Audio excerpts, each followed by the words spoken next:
There are a lot of peculiarities about living in the modern age. Certainly, there are unique struggles we have that other times haven't had. They had their own unique struggles. We have ours. Ours are not necessarily more formidable. They might feel that way to us, but there are unique struggles we have. And I think we live in a time where there is a rather unique combination of ignorance and arrogance. Let me unpack what I mean by that. We got all this kind of information coming at us. Can't be an expert, can't even be literate on a lot of issues.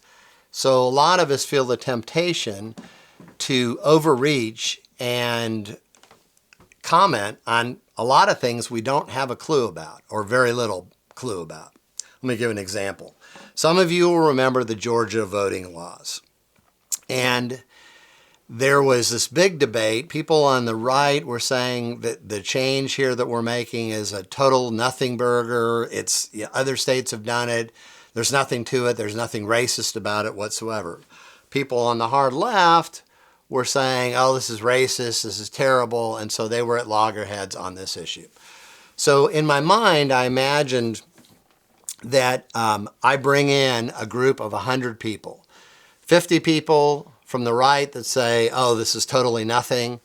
People from the left who say it's racist. They come into a room and I say, okay, 15 minutes, you can talk amongst yourself, you can cross the room. No one wants to cross the room and talk to anyone else on the other side, so they stay in their own tribes and talk amongst themselves.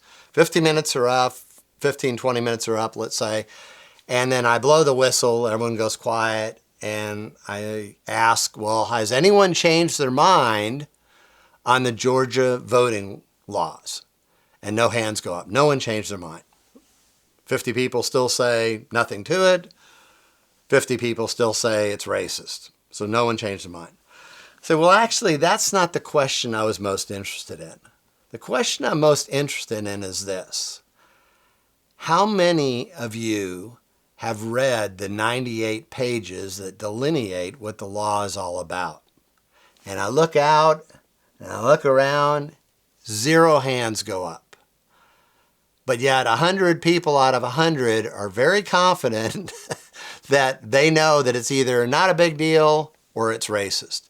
And you can multiply that many times over with issues where we really haven't done the spade work, even remotely.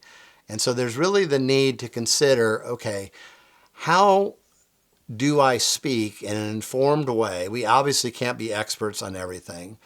But as a Christian, how can I speak in such a way that's informed really by decent amount of study where I have at least some grounding in the contours of the debate?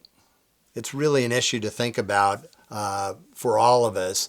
But in this world in which ignorance and arrogance, like I might not know much, but you really ought to listen to me, and here I go on social media, we're living in that very toxic world, tribal world, and we ought to reconsider what we're doing.